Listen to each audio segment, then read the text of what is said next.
First of all,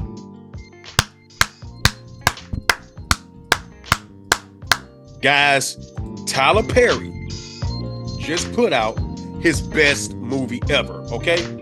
If you have not seen The 6888, do yourself a favor and go to Netflix and pull this movie up, watch it. Get you some Kleenex, a blanket, your favorite chip or dessert, and drink, and sit back and enjoy this moment in history that a lot of us did not know about. Now, I'm one that I love history. I love documentaries. I love going back in time and learning about my people, learning about times that I've never been a part of, things I didn't know about. But I'm a little bit disappointed that I had no idea about the 6888. Tyler Perry did himself a great justice with this movie. And I believe you guys are going to enjoy it. Let's go over a little bit of review. The lead actress is Kerry Washington. She did a phenomenal job. She showed her range in this role. And Kerry Washington played Major Charity Adams. And Major Charity Adams, as we looked up some history about her, she was a stickler for perfection. She knew the task at hand. She knew that she had to get these women ready for the job. And let's just go back a little history about the 6888. This was a battalion of all African American women. They were women that wanted to be a part of the war and wanted to fight in the war. But of course, in that time frame, racism was at an all-time high. Hatred was at an all-time high. And this is when, like, 1942, when Hitler was going against us and everything, we wanted to fight Hitler. And they wanted to be a part of that. But of course, they wouldn't let them do it because, one, they were women, and they never would send African American into battle to go fight this war. As the war was going on, a lot of people were not getting their mail. Families were not getting their mail. The soldiers weren't getting their mail. And this is like 3 years worth of mail that was backed up. They sent different battalions out there, different women. I don't want to make this a race thing, but at that time it was. They sent white women there, they couldn't get it done. They sent other people there, they couldn't get it done. And they had to send these African American women. Now, granted, they wanted to go into the war and actually battle. So they kind of felt insulted at first about being put over the mail unit.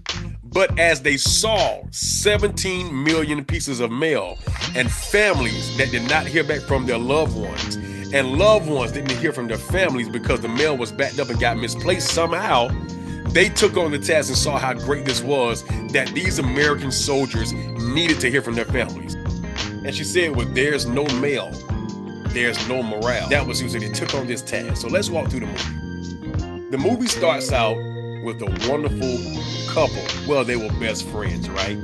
And that role was played by Miss Ebony Obsidian. And she played the role of Miss Lena Derricott, right? And at the beginning, she had a friend named Abram. And they were coming out of school. And at that time, of course, we all know that a white man and a black woman was not allowed to be together. But yet, they were best friends. They fought through the racism and they loved each other. Although it seems like in the movie they weren't dating, they still had a passion for each other. They grew up together and they had this bond, this friendship that nobody else could break. Even the white girls that was at the school tried to stop her from being around him, but he wasn't having it. He picked her up in a car and drove around and made everybody jealous or what have you. Although they say that he was a Jew, he still had the color of a white man, so he got passes all over the world. But looking at this beautiful black queen, they still did not want those two collided together. They didn't want our worlds colliding together, so they tried to keep them separate, but it didn't work. So he goes off to the war, but before he leaves, he tells her how he really feels. I love you. I should have told you this sooner, but, I love you. And when I get back from the war, I'm going to come and I'm going to make this thing right. And I'm like, I can't give you guys all of it. You know what I'm saying? I can't give you all of it. But that's the basis of it, and looking at the history of it, when Tyler Perry said that he talked to Miss Derricott before she passed away, and he sat down and asked her about her story, she started off with her relationship with Mr. Abram. And in the movie, he was the young man that got gunned down in his plane, and he passed away. And when she started talking about that, she began to weep. And I asked her to take me back to that moment, and she said to me, well, there was a boy named Abram, and she got emotional. 70 years later. 70 years later, talking about a friend of hers who went off to war and was killed almost immediately. And she still was carrying the emotion from it. And I thought, here's the movie, here's the way in. I've got to tell it from her point of view. So after that, of course, she cried when she got the letter that he passed away. And Miss Derricott wanted to join the Army. She wanted to join the Army. She told her parents that she wanted to join the Army, and they was kind of like, you going to the university, this, that, and other. But they didn't have money to go to the university. Come on, man. It was in the 40s, man. Black people wasn't rich like that to go to universities and stuff like that. So the Army was it. She goes to the Army, meet 4 other awesome black women, and they find out they have a lot of things in common, but yet they were kind of, different at the same time. But they had a task. They wanted to be in the Army. Some bumped heads, some got picked on for how they talk, this, that, and other. You know how it is. But they came together to complete a mission. And they completed this mission through racism, bigotry, hatred. They was told they're not good enough. They told Major Adams that she couldn't lead. They even sent in a chaplain who's supposed to be leading them to God and praying over them and making sure they was okay. He lied on them, went back to the colonel, who was a racist man that was over them, that hated everything about them, that wanted them to fail, and told them they weren't doing a good job. Now, mind you, they gave them only 6 months to get this mail sorted out. 17 million pieces of mail. And this mail wasn't the regular kind of mail that you and I see today, where it's all nice and neat and you can read everything. Everything is legible. All things are together. No, this mail was sitting in those canopies for a long time. You had mail that had fabric that was rotted. You had mail that had the lettering and like water on them. They couldn't read it. And they set up a system to get this mail to the soldiers and to their families and all. And they set up a system in this warehouse. They had a school, matter of fact. It was a school that they gave them. It was no hot water. It was run down. It was messed up, jacked up. But they took the time out to make that school into an operation where they can function and get this mail taken care of. Now, putting anything into the hands of a black woman is a blessing, because a black woman has a mind like no other. Baby, when I tell you she can make grits and fish and make that thing talk, she can go in the refrigerator right now and find the least of everything and make a meal out of it, and it'll be extremely good. That's how God made them. Their minds are different. So they set up systems. They found different decorations on the envelopes that talked about the battalion that the men were in. And they found out that the men were sending codes to the family so they know what battalion they're in. So you have some that have an Indian head, you have some that has a cow's head. And they put all those together and they found those men and their families. You have some that had packages that was messed up, but they had perfumes sprayed on them. So they went through their perfume and figured out, oh, this is Chanel, or this is this, that, and the other. Found out where it was manufactured, found the city that it came from, and they found the families. You have others that had fabrics and everything, and they was able to do geographical backgrounds on that fabric and find out where it was some smart black women in this battalion.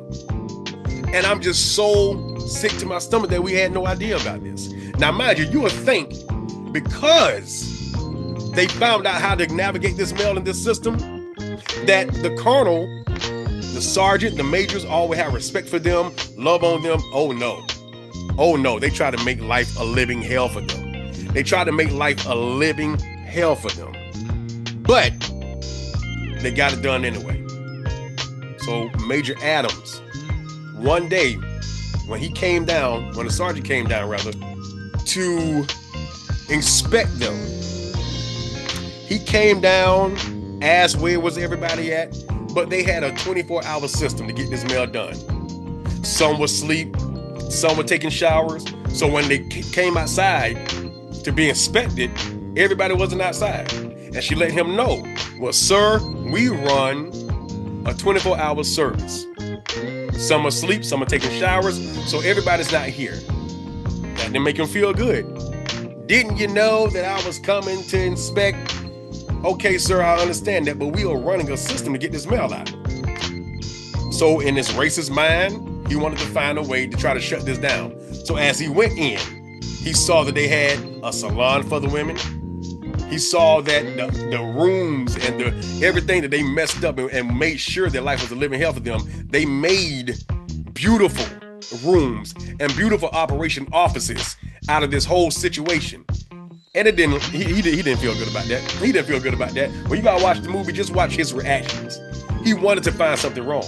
So when he went inside and saw how they operated and saw the things, and she told him what the different departments were when they had to piece mail together to find out the names, and they had to do this to find out, the nicknames and this, that, and the other, he gets to a part where they had to actually open the mail to read it. Now, mind you, if you can't find somebody's name, if you can't understand where it comes from or what city or state they come from, then what are you going to do? Go to the last resort, open the mail so you can get these letters to the families that are waiting on them. So he makes a big deal and says, you guys are reading the mail of these white soldiers. And he tried to make a whole big deal out of that and told her that he's going to shut this operation down. He's going to bring a white colonel in here that can run this operation, yelled in her face. Now, mind you, Major Adams always had decorum. She taught those women how to be perfect in their attitude, how not to let the word nigger or anything of that nature upset them to the point where they want to fight and get out of character.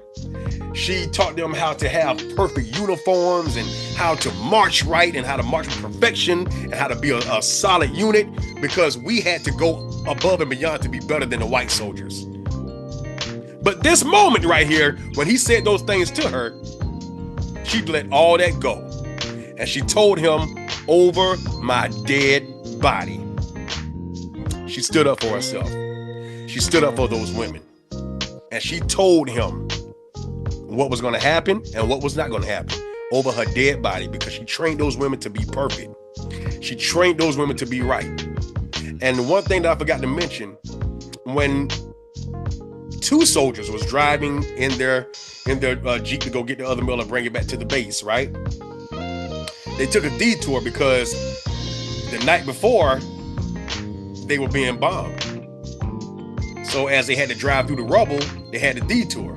But they rode over a BH-8, which is a bomb that hasn't gone off or something like that. And that was a touching scene because as they proceeded to get out the truck, it exploded. So they lost their life. Two of them did. They lost their life. And the Army wouldn't even pay for them to have a proper burial. So they came up with the money to bury their sisters. And it was a very, very touching scene. And he blamed her for that. So she let him know that you guys wouldn't even help us bury our people. And it was just touching to see that, because she stood up for herself. Everything she taught those girls how to keep up composure, she lost hers. And she rightfully so. She had a right to do that. And after she stood up for herself, he walked away. And it goes to another scene where they stopped working. And the lady came up, said the girls will stop working, the soldiers stopped working. She was like, what? So she stood up to the balcony and told them to get back to work. They wouldn't move. So she marches downstairs and tell them to get back to work, and they wouldn't go.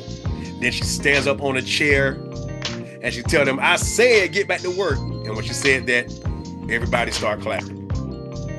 Everybody starts clapping because they saw their leader stand up for them. She had a moment.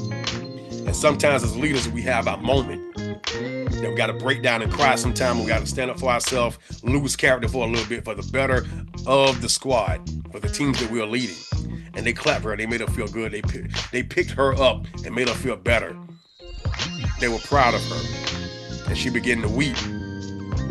And those ladies was able to get 17 million pieces of mail back to the families.